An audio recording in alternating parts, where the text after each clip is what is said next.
Alright, ladies and gentlemen, welcome back to another video. Today, we're driving on the way to the gym. But today we're going to be talking about the Top Dasher versus the Cherry Picker. And we're going to go over the whole history of this. We're going to go full historian mode. And we're going to talk about how it has changed and how the mindsets have changed and how maybe it might be a better time to be a Top Dasher. And if I was to remake some of my Doordash tip videos and cheat codes videos, those ones, I might include now that you might want to be a Top Dasher if this is something that you are seriously going to do. Now, I'm not saying that I would ever do it, but I'm just saying it might be for some people nowadays. And before, I would probably say it wasn't for anyone, let's just be honest. But let's start all the way back in 2018 or so. Let's go back to 2018 when Doordash was still a baby. I mean, it was only out, realistically, it was only like countrywide for like a year or two at that point, maybe a bit longer, but not really. I believe they came out in 2015 or so, but they didn't really do much until like 2017. And that's when it really came.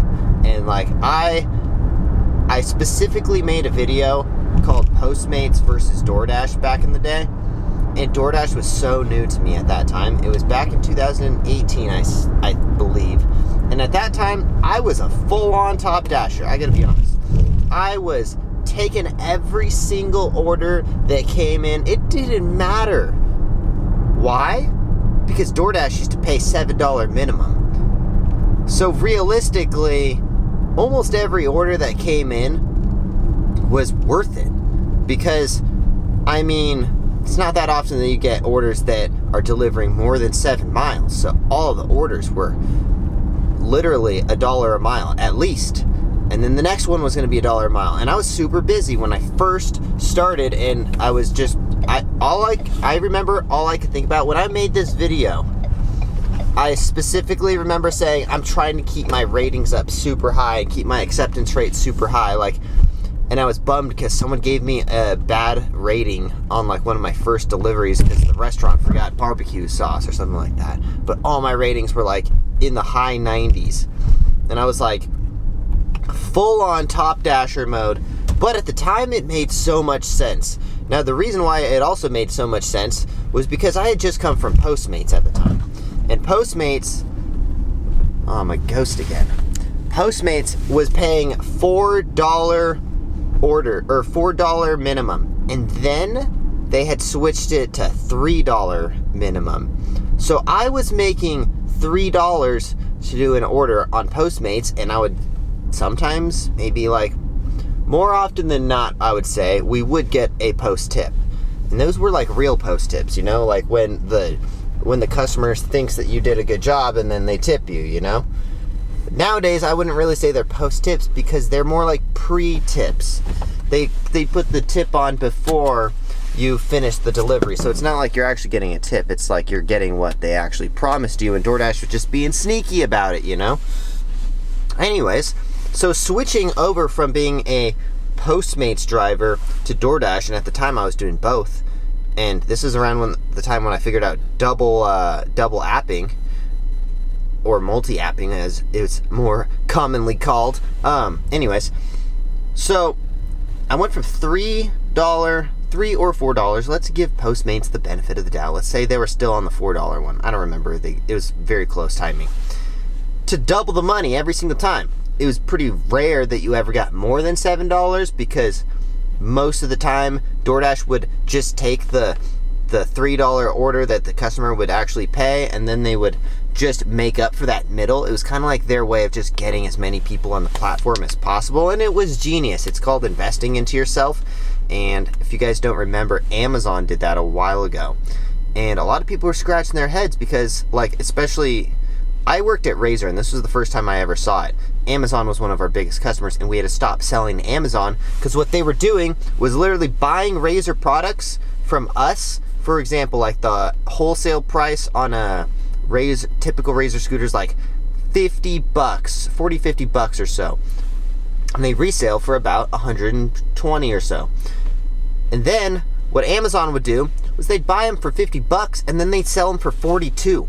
And all the executives were like, what are we gonna do? Like, they're literally like taking losses on our products, and it's devaluing their products. Razor's scooters were going down in value because they were being sold for so cheap, and they weren't meant to be sold for so cheap. Just Amazon was crazy enough to invest into themselves and like take that loss. It's kind of like marketing. It is a tax write-off technically. So that's what DoorDash was doing basically. DoorDash was basically taking losses on orders just so they could get more people on the platform. And it freaking worked. We gotta be honest, like DoorDash took over because of that. And I personally devoted all my loyalty. Devoted? Is that a word? I don't know. Took all my loyalty and put it in DoorDash because I was like, dude, these guys are paying double. I'll make the $7. I don't even care, like, you know? So, of course they get all the good drivers to switch over to DoorDash. And I was on the DoorDash wait list for like a whole entire year before they finally approved me. Anyways, so back in the day, it used to be kind of smart to be a top dasher. Don't get mad at me, I'm just saying it was smart at the time. Then it became dumb. After they lowered their minimum pay from $7 down to $3, which I think everyone was sitting there scratching like, how did they just cut it by like 60% and now all of a sudden we're making significantly less? Well, sorry, there's a really hot girl like right in front of me getting in her car. Very distracted. Anyways, where was I? God damn it. Anyways, DoorDash went, fuck, I am so lost. Damn girls distract the shit out of me. Alright, now she's driven away. Now I can get my mind back. Okay, so DoorDash basically took the $3 orders or the $7 orders, cut them in half by like 60%, whatever that math is, I don't know. And all of a sudden now it's kind of dumb to take a minimum, like to be a top dasher, you know? At that time, for I would say a whole 2-year period, there was no reason why you would ever want to be a top dasher unless you just didn't know better, and it was all the new people just taking all the orders, you know? Like back in the day, we all remember the decline now movement back in 2020, where everyone would just decline everything under $7 orders. You guys remember that? Otherwise, it was like $7 orders or $2 a mile or something. It's preposterously high, and I was like, there's like a medium in there. I remember I was like against the decline now shit, because I was like, I don't know, sometimes it makes sense for me and I'm gonna take it, you know? Anyways, it didn't really make any sense to be a top dasher at that point, because it just was like, why would I not just wait for another better order to come in? But then about a year ago, DoorDash got really tricky with it, you know? DoorDash decided to start rewarding top dashers. This has been around for not that long, I would say. And now all of a sudden, you might actually make decent money if you're a top dasher, because they reward the top dashers, you know? And now they've made it even harder to log in. So if you're like a cherry picker like me or something, you just kind of wait for perfect orders to come in that are exactly on the way, which is a feature that DoorDash should already have, casual dashing, where you can just like say, I'm gonna go here. Can I get an order on the way? Like, why not? Lyft does it, I think. I'm pretty sure they have that though. It'd be genius, you know, the casual dash, but they don't have it. And now, basically what they want you to do is like what any gigantic business would want you to do, and they want you to be employees and just put your head down and just work and not think about all these other things, because you don't want to get, you know, you don't want to lose your top dasher status and not be able to sign in whenever you want. So it, like, logically, if you're a full-time delivery driver, gig driver, or anything like that, you might want to be a top dasher. Now, I mean, once you're a top dasher, I would assume it's pretty easy to keep that status, but it's really hard to get to that status if you've been cherry picking for a long time. I mean, you're basically committing to 100 deliveries, which is at least, it's probably an average of 10 days of solid dashing and just accepting like almost everything that comes in. You got to be above 70%. So now it kind of almost makes more sense to be a top dasher if this is something you're taking seriously. Although, I would still argue for the cherry pickers, you know? Like, I'm obviously someone who doesn't rely on Doordash anymore. I did at the time for 3 years or so, full-time dashing basically to get my businesses going.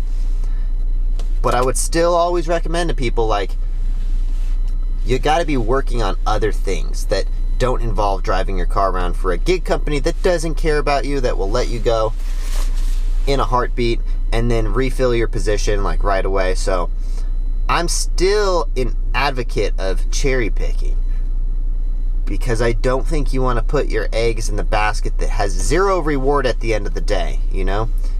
Technically you own your own business, but do you? At the end of the day, it's not like you're obtaining new clients the more effort you put in. There's not much of a, like, you can do like a little business model out of this and turn in a substantial income. I've done it with my YouTube channel. There's little things you can do along the way to make DoorDashing very convenient. If you already were driving around doing some kind of other delivering or something, and you can get orders on the way and just make money doing what you were already gonna do, there's plenty of ways to make this into like a substantial income. Anyways, that's the story of the Top Dasher. Anyways, if you guys enjoy these videos at all, please consider subscribing and smash that like button. And also, if you guys want to help me out with some new titles and stuff for the videos down below, I gotta hammer on some videos because I'm gonna basically be spending the next 2 months probably filming lots of skate shoe content, and which they finally are arriving, by the way, here today or tomorrow. So I'm gonna start filming. Pretty excited about that, not gonna lie. So if you guys haven't yet, check out my footwear company. Go to offaxisathletics.com, use the discount code offaxistanner. Hopefully by the time you see this video, I actually have some of the shoes in my hands. But anyways, we'll see you guys in the next one. Thanks for watching. Drive safe, make that money. Comment down below what you guys thought of the video. Are you a Top Dasher? Let me know. Peace, guys. Drive safe.